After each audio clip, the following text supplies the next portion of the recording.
CSTX. Alam nyo, ang pangit ng tunog nito ngayon. At pinacheck ko sa mekaniko kahapon. Ayon sa mekaniko, bumigay ang kanyang connecting rod.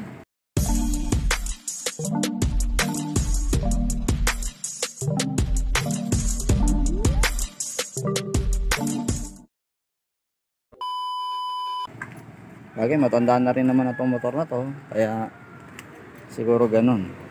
Ang problema lang kanina, pinag-uusapan namin sa bayan na syempre dito sa amin sa yan, DMNN,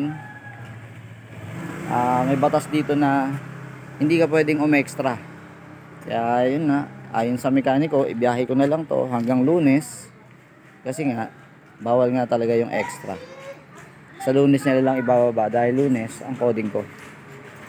Kaya ganon, dumarating talaga yung hangganan ng motor.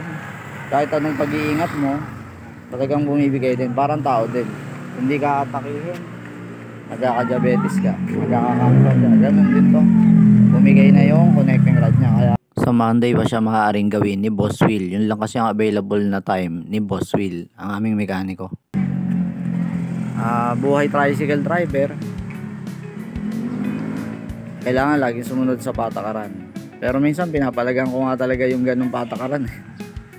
Kasi kung reasonable naman talaga yung dahilan mo, pwede ka naman siguro extra. Kagaya niyan, kung ibaba nga to ng ganitong araw, hindi talaga pwede, mawawalan ako ng biyahe.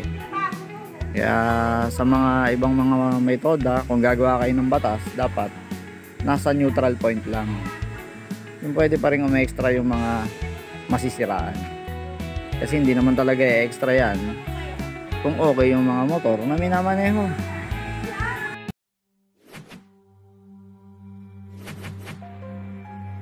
Just